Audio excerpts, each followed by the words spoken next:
While many hard-working Americans are working 40-plus-hour work weeks to make ends meet for their families, there are millions of others sitting on their asses at home collecting fat welfare checks on our dime, and that is not the worst of it.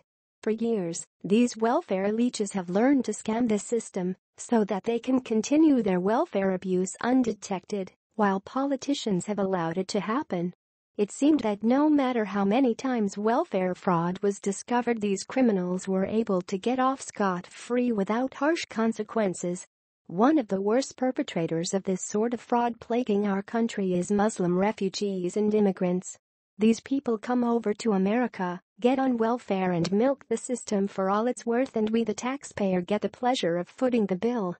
Finally, many of these food stamp crime rings are being busted, but just as quickly as one is found, another pops up in its place. Many of these crime rings are traced back to Muslim families who are able to steal millions of taxpayer money, and the punishment hardly fits the crime. For instance, in Grand Rapids, Michigan, a Muslim food stamp crime ring was busted that was run by three brothers: Ahmed Khalil Karian, Jawad Khalil Ahmed Karian, and Kader Khalil Karian ran a Middle Eastern market where they operated their crime ring. The brothers were discovered to have cost the American taxpayer $736,000 from it and $544,000 from WIC over the course of 9 years. Thankfully, the brothers were caught and were sentenced to prison for their disgusting deeds, but that was just the tip of the iceberg.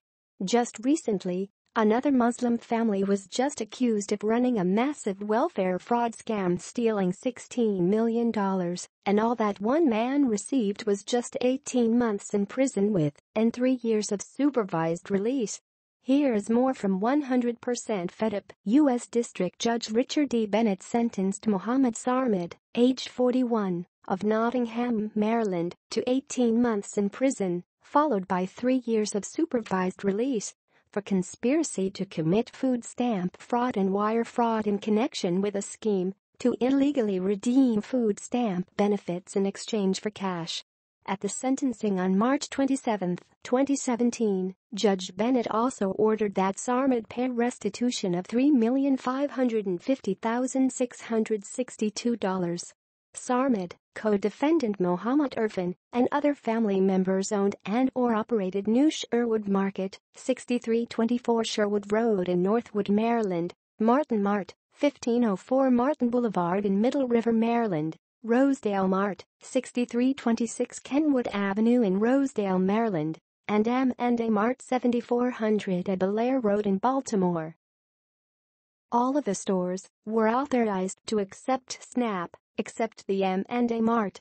According to their plea agreements, from October 2010 through at least July 2016, Sarmad, Irfan, and their co-conspirators exchanged benefits for cash, in violation of the food stamp program rules. Sarmad, Irfan, and their co-conspirators typically paid half the value of the benefits in cash. To avoid detection, they often debited the funds from the card in multiple transactions over a period of hours or days, or called a different store where the transaction was processed manually. Since the M&A Mart was not authorized to accept SNAP, Sarmad or a co-conspirator would call one of the other stores to run the transaction at the other store and then hand out the cash at M&A Mart. Sarmad, Irfan, and their co-conspirators received instruction regarding the requirements and regulations of the food stamp program, including that only eligible food items could be exchanged for benefits, and that a retailer may never exchange benefits for cash or non-food items. Sarmad admitted that from October 2010 through August 2016, Sarmad and his co-conspirators obtained more than $3.5 million in payments for food sales that never occurred or were substantially inflated. In addition to Sarmad and Irfan, 9 other retail store operators have pleaded guilty to their roles in similar schemes to illegally redeem food stamp benefits in exchange for cash and are awaiting sentencing.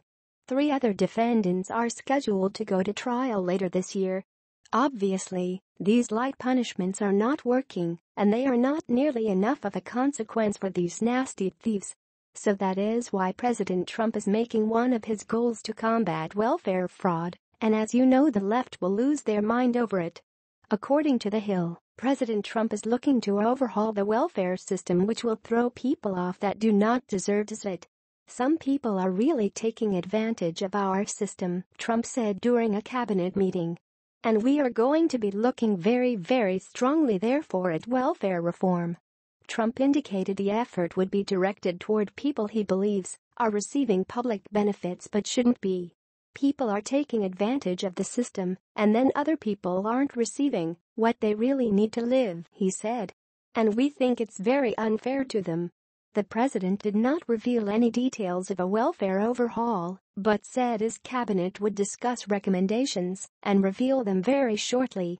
When President Trump was elected to office, he had one goal and one goal only, and that is to make America great again. After 8 years of Barack Obama fostering an age of entitlement and handouts to those who are not deserving it, it's time to end the madness. There are countless of able-bodied individuals taking advantage of a system that was only put in place to help those who were in desperate need of assistance. The welfare program was not designed to be a lifetime goal, but rather a stepping stone to help the unfortunate get back on track, and these Muslims are not unfortunate souls who need a handout. These people know very well that if they can crash out economy, they can take us over, which is why we need to deport them for their crimes and not house them at all. Hopefully, President Trump will push for tougher punishments for these welfare leeches so we can get our country back on track again.